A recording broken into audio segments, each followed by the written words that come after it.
mindset dari kesalahpahaman itu ada 10 kurang lebih ya.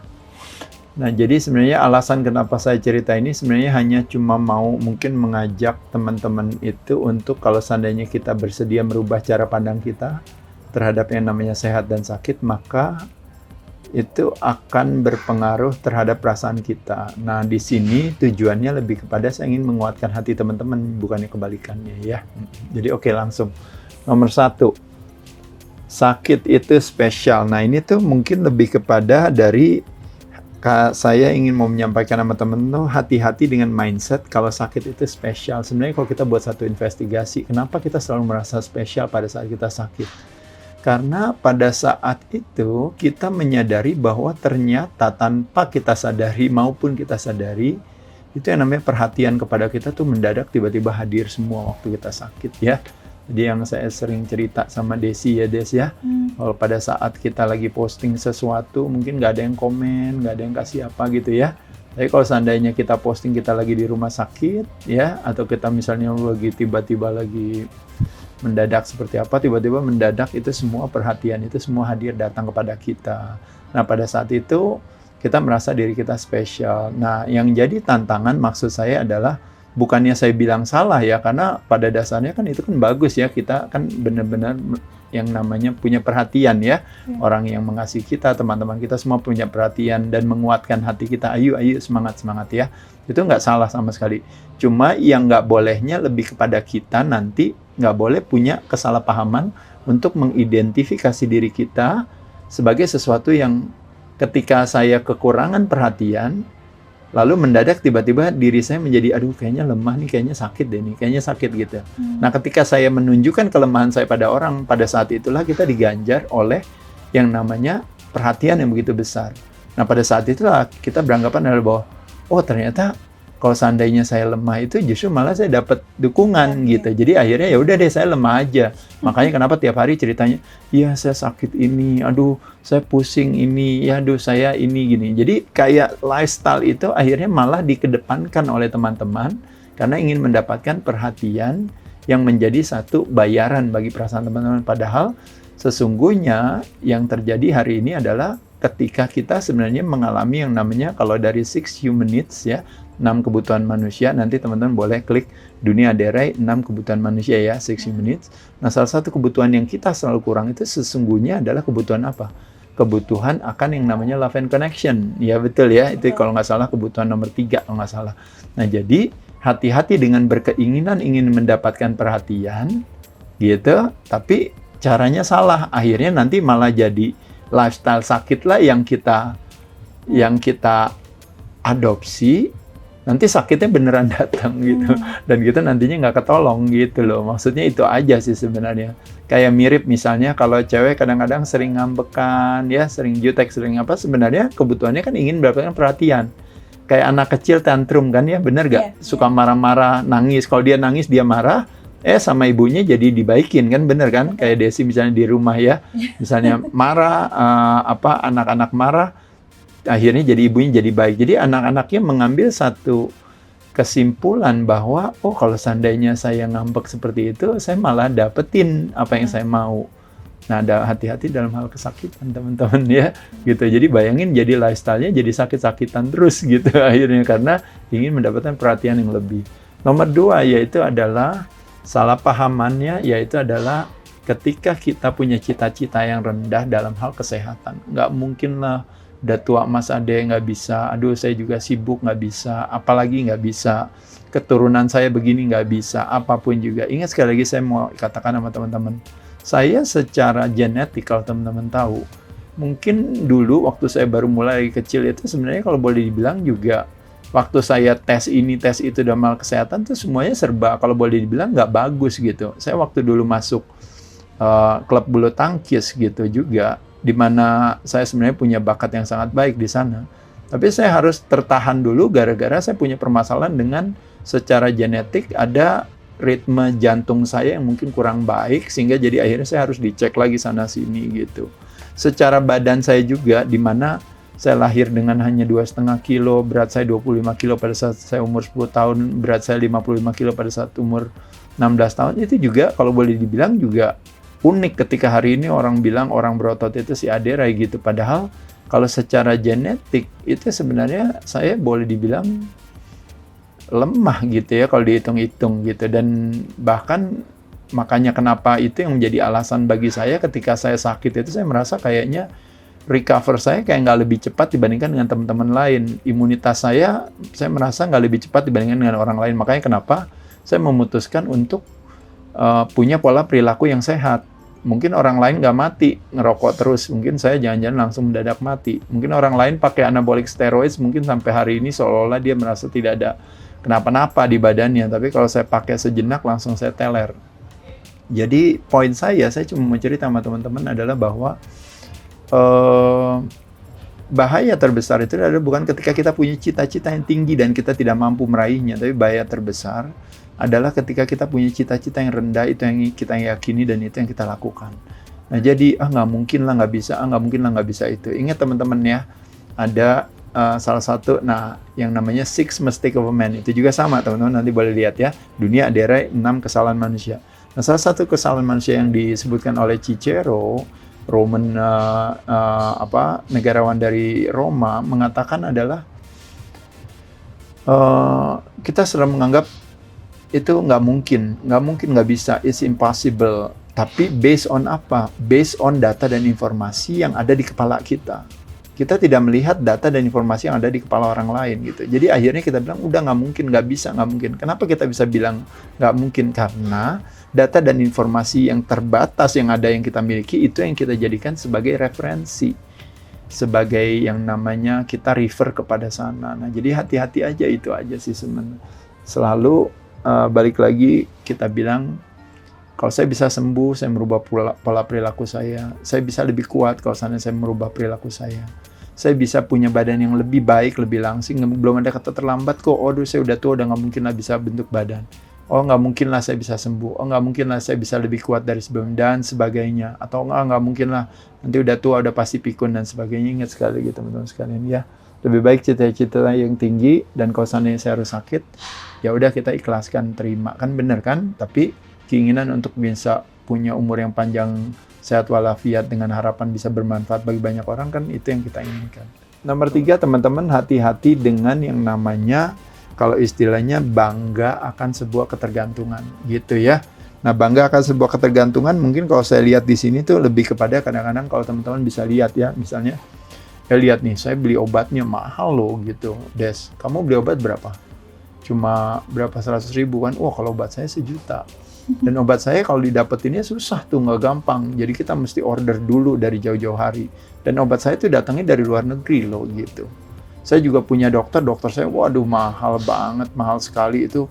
Kalau ketemu sama dia juga ini apa gitu. Dan selain itu juga misalnya, kalau ke rumah sakit, saya harus di rumah sakit tertentu nih, yang harus ini, harus itu.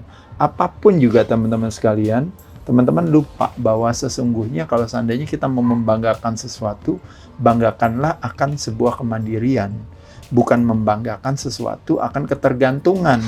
Itu jadi patah itu konsep daripada bangga itu ya teman-teman ya. Jadi kalau mirip juga kayak kita, ibaratnya kita sombong akan kebaikan kita, nah itu patah jadinya gitu. Karena biasanya orang baik nggak sombong gitu, jadi kayak gitu. Jadi ini kayak paradoks gitu ya, paham ya teman-teman ya.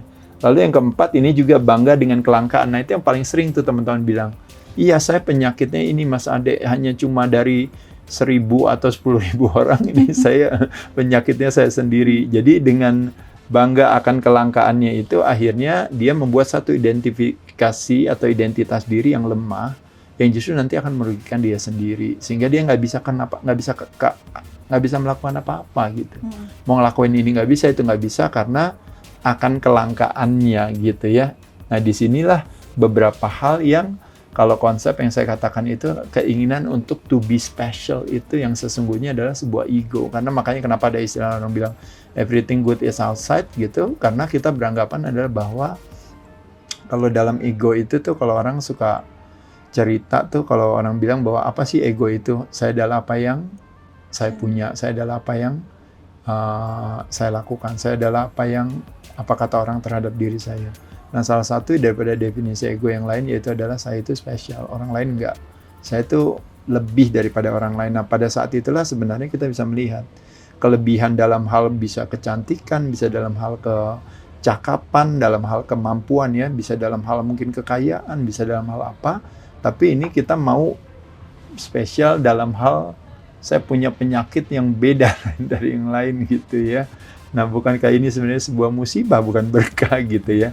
Jadi bukan sesuatu yang kita banggakan, tapi yang bisa kita fokuskan kepada sebenarnya apa yang kita mau ya teman-teman sekalian, yaitu adalah kita maunya sehat. Kita nggak mau tergantung sama sakit, apalagi menjadikan sakit sebagai sebuah identifikasi diri kita yang akhirnya menghambat kita untuk bisa berkarya gitu. Itu aja sih maksudnya. Nomor 5, nah ini adalah budaya yang kita sering lakukan, yaitu adalah yang namanya blame game. Blame game yang kita salahkan, nah biasanya adalah apa ya? Itu tadi, yang salah nanti rumah sakitnya, yang salah pemerintahnya, yang salah BPJS-nya, yang salah dokternya, yang salah terapisnya, yang salah trainernya, yang salah fitness centernya, yang salah pokoknya temennya, yang salah apalagi olahraganya dan sebagainya. Yang salah adalah warung makanannya, makanya saya jadi sakit perut dan sebagainya. Teman-teman sekalian, hal ini teman-teman mesti lihat dalam arti kadang-kadang apa yang terjadi dari diri kita itu ketika kita menuainya itu karena pasti kalau kita buat investigasi ada yang kita tabur, yang mungkin salah, yang mungkin kita juga tidak sadari. Pola perilaku kita nggak atur, ya kan?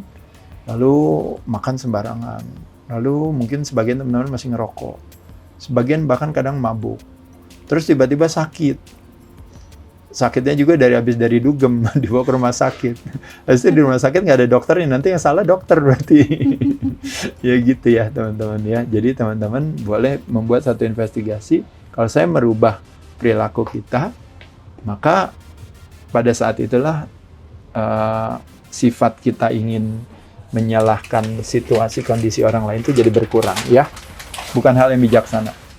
Nomor 6 lanjut lagi adalah salah prioritas ketika kita lebih banyak takut dengan hal-hal yang tidak signifikan dibandingkan dengan kita takut pada perilaku yang selama ini sebenarnya yang kita investasikan yang justru sebenarnya akan mengarahkan kita pada yang namanya kehilangan akan kesehatan tersebut teman-teman. Nah maksudnya apa nih? Maksudnya kan kita sering bilang gini, katanya benar ya itu ya Des ya, kalau puasa itu ternyata bisa bikin orang jadi bisa sakit jantung ya gitu. Katanya benar ya kalau latihan beban katanya bisa nanti matanya bisa jadi rusak. Katanya bahaya ya kalau seandainya overtraining. Katanya bahaya ya kalau seandainya overprotein. Katanya bahaya ya nanti kalau seandainya misalnya larinya terlalu berlebihan dan sebagainya. Teman-teman senang memprioritaskan ketakutan kita pada satu hal-hal yang nggak penting yang sesungguhnya bahkan kadang-kadang hal itu tidak terjadi gitu. Yeah. Tapi gitu. Giliran teman-teman masih ngerokok dan masih makan sembarangan dan mungkin tiap hari makannya ini, teman-teman nggak takut kan nama itu kan gitu. Teman-teman nggak takut pada saat teman-teman kurang bergerak. Teman-teman nggak takut pada saat teman-teman kurang protein. Teman-teman nggak takut pada saat teman-teman kurang makan serat. Teman-teman nggak takut pada saat teman-teman misalnya konsumsi lemak mungkin yang buruk ya, dalam hal ini ya misalnya yang mengandung omega 6, proinflamasi yang berlebihan itu teman-teman masih makan ya minyak goreng, margarin dan sebagainya, teman-teman nggak takut gitu. Tapi teman-teman takut sama sesuatu yang relate sama yang sebenarnya dalam lubuk hati kita, kadang-kadang kita tahu bahwa sebenarnya tuh kan bener kan temen gua aja diet ya, tiba-tiba wah ini gitu. Nah ini masuk ke dalam selanjutnya yang nomor 7, yaitu adalah biasanya kecenderungan itu juga didukung juga dengan perilaku kita selanjutnya, yaitu adalah kita lega kalau melihat ada orang sehat atau orang yang melakukan perilaku sehat itu mendapatkan musibah. Itu kita lega banget. Contohnya, lihat tuh teman saya diet kan ya. Tuh kan sekarang masuk rumah sakit kan gara-gara diet ya. Teman saya itu rajin latihan beban itu, tahu gak kenapa sekarang? Wah sekarang dia lumpuh kakinya masuk rumah sakit ya karena ketiban dumbbell gitu ya. Atau mungkin yang lainnya, teman saya lari taunya serangan jantung. Teman saya bulu tangkis, taunya kena stroke. Jadi kita bangga, bukan bangga ya, maksudnya lega melihat orang yang sedang melakukan sesuatu yang baik buat sebenarnya tujuannya buat kesehatan, ternyata mendapatkan musibah. Padahal kalau kita buat satu investigasi, musibah itu disebabkan bukan karena olahraganya, betul gak Des? Betul.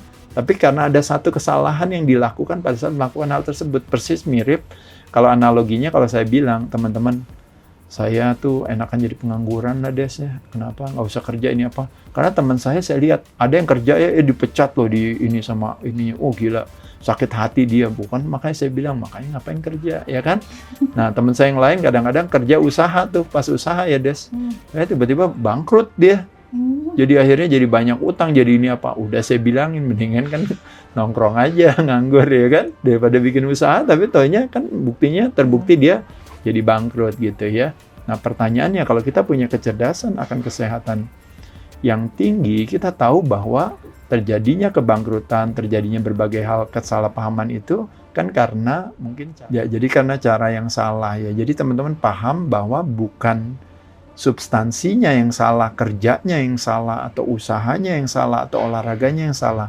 Tapi ada cara yang mungkin yang lebih tepat yang teman-teman bisa lakukan. Mungkin dengan cara yang salah akhirnya kerja jadi salah. Yang gara-gara cara yang salah akhirnya olahraga jadi salah.